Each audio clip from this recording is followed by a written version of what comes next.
Assalamualaikum warahmatullahi wabarakatuh, sahabatku para petani sawit, apa kabar? Semoga kalian selalu dalam keadaan sehat walafiat dan selalu dalam lindungan Tuhan yang Maha Kuasa tentunya, amin. Teman-teman, ini sawit saya Simalungun, ya PPKS Simalungun ya. Usianya 7 bulanan dan alhamdulillah sudah akar-akarnya sudah cukup kuat sehingga sudah bisa menyerap nutrisi yang saya berikan, dan insya Allah kedepannya nutrisi-nutrisi yang saya berikan bisa diserap sempurna oleh tanaman kelapa sawit yang saya tanam ini. Karena satu, teman-teman, yang saya sesalkan pada waktu itu saya menanam di musim kemarau, jadi stresnya lumayan cukup panjang.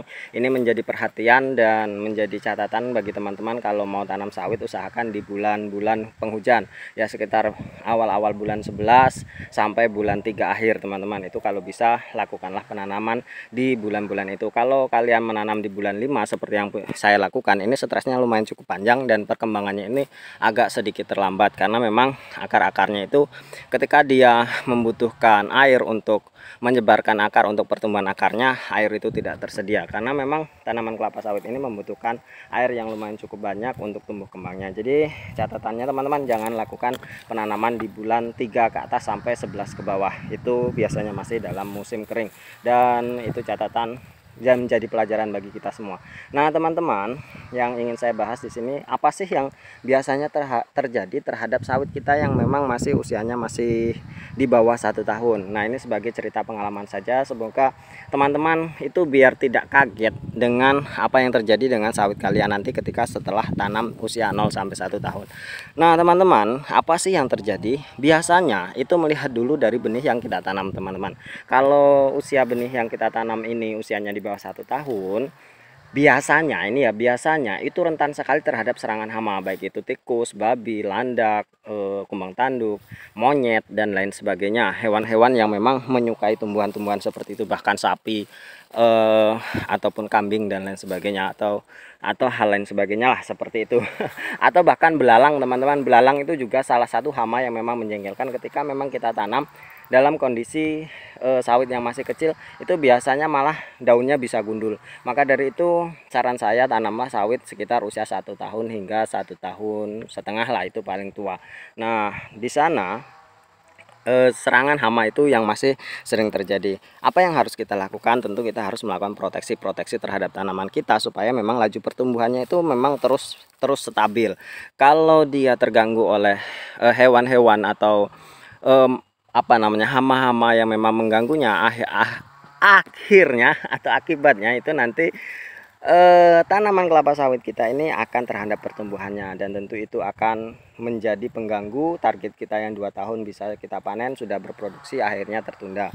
Itu teman-teman. Jadi proteksilah dengan menggunakan seperti ini, dipagari. Ini sudah saya cabut teman-teman karena usianya sudah 7 bulanan dan pangkal batangnya itu sudah besar. Saya rasa hewan babi, landak masih sudah agak sedikit terproteksi dengan batang yang sudah besar, namun tikus saya rasa masih bisa menggerigitinya, menggerogotinya sedikit demi sedikit. Itu saya kasih waring yang kemarin saya lingkarkan di pagar bambu, itu saya belitkan di pangkal pohonnya supaya memang nanti wawung ataupun kumbang tanduk dan tikus itu agak sedikit sulit meraih sampai ke pelepahnya itu, teman-teman.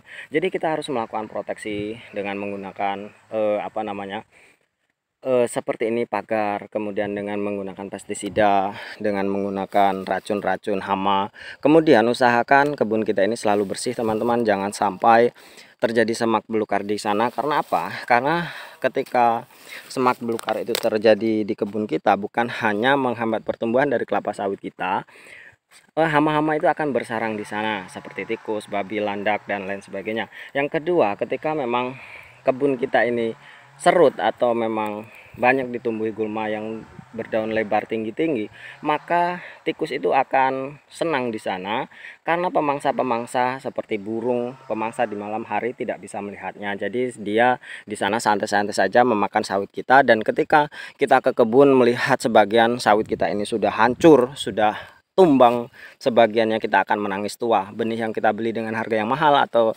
kita menyemainya dengan penuh kasih sayang, ternyata tidak bisa tumbuh sampai kita menghasilkannya seperti itu. Jadi usahakan teman-teman proteksi dengan sebaik mungkin, jangan sampai sawit kita ini hilang dimakan hama.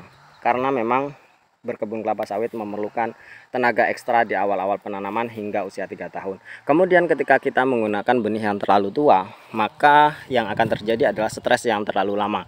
Misalkan kita menggunakan usia di atas 2 tahun, atau benih yang terjadi etiolasi dan benih-benih yang memang kurang perawatan di menurserinya, maka ketika kita tanam di lahan, stresnya itu akan berlanjut dalam jangka waktu yang cukup lama teman-teman, bisa hingga 3 bulan, 6 bulan, bahkan hingga 1 tahun baru dia bisa menancapkan akarnya di tanah dan baru bisa menyerap nutrisi yang kita berikan itu teman-teman. Jadi ya itu terserah kalian, pilihan kalian mau menggunakan benih yang memang stresnya sedikit, tidak stres, tapi memang harus proteksi dari hama, atau menggunakan benih yang memang sudah tua, sudah besar, namun mengalami stres yang lumayan cukup lama. Itu pilihan kalian masing-masing. Saya tidak bisa menyarankan harus ini, harus itu, kalau itu sesuai dengan kemampuan diri kita masing-masing. Nah, selanjutnya setelah usia usia 6 bulan, 7 bulan, kemudian hingga 1 tahun, hingga 2 tahun, apa yang terjadi kemudian teman-teman?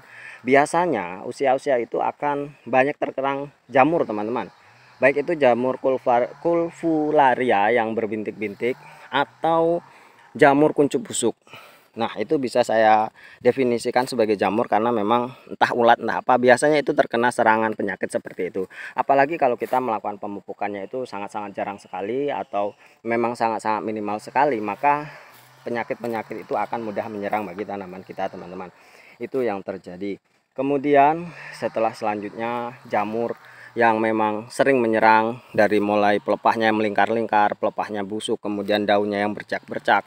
Kita harus paham betul bagaimana cara mengatasinya. Kalau memang sudah sangat parah, sudah memang berbulan-bulan tidak bisa dikendalikan, saya rasa itu memang sulit untuk dikendalikan dan bisa diganti dengan benih yang baru teman-teman. Namun itu biasanya sangat sakit sekali di hati kita, sangat berat sekali untuk mengganti benih, karena memang harapan kita batang yang kita tanam itu batang yang memang benar-benar bisa diandalkan, bisa tumbuh subur, kemudian nantinya bisa menghasilkan untuk kita. Memang mengganti sawit itu sangat-sangat menyakitkan teman-teman. Menyulam sawit itu sangat-sangat menyakitkan bagi kita sebagai petani kecil. Maka dari itu usahakanlah bagaimana caranya supaya sawit kita ini bisa tumbuh subur tanpa gangguan apapun. Itu teman-teman. Kemudian apa yang terjadi lagi ketika memang sawit kita sudah mulai 1 tahun, tentunya di sana akan banyak bunga yang tumbuh. Bunga, maksudnya bunga dompet ya, bunga apa namanya itu, bunga sawitnya sudah banyak yang keluar, tentu kita sangat senang sekali. Nah, biasanya ada beberapa batang yang memang membuat kita khawatir teman-teman. Ada yang memang kawannya sudah mengeluarkan dompet, dia belum mengeluarkan dompet. Apakah ini sawit landak atau sawit jantan atau hal lain sebagainya. Kemudian ada juga yang memang keluarnya itu hanya buah jantan semua. Nah, ketika keluar buah jantan semua itu ya kita harus sabar teman-teman. Mungkin itu memang prosesnya seperti itu, atau memang si beliau itu belum ada bunganya, sedangkan kawan-kawannya sudah mulai berbunga. Ya sabar saja, itu biasanya kita tunggu hingga usia 24 bulan. Nah, ketika 24 bulan hingga 36 bulan dia masih bisa belum mengeluarkan bunga, ya kita agak sedikit waspada apakah itu buah landak atau hal lain sebagainya. Namun buah landak itu akan kita dapati, akan kita bisa prediksi ketika memang sawit itu sudah berusia 3 tahun teman-teman, karena memang proses kastrasi terlebih dahulu sudah kita lakukan.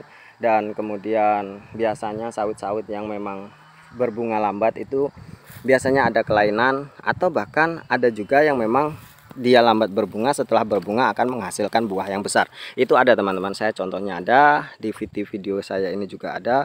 Jadi semuanya bisa terjadi. Jadi sabar teman-teman. Memang agak sangat-sangat menyakitkan juga ketika nanti sawit yang memang tumbuh paling besar, tumbuh paling subur, akhirnya menjadi buah landak. Dan ya itulah, sebagai petani sawit teman-teman, kita harus sabar, kita harus memang telaten dan tetap semangat.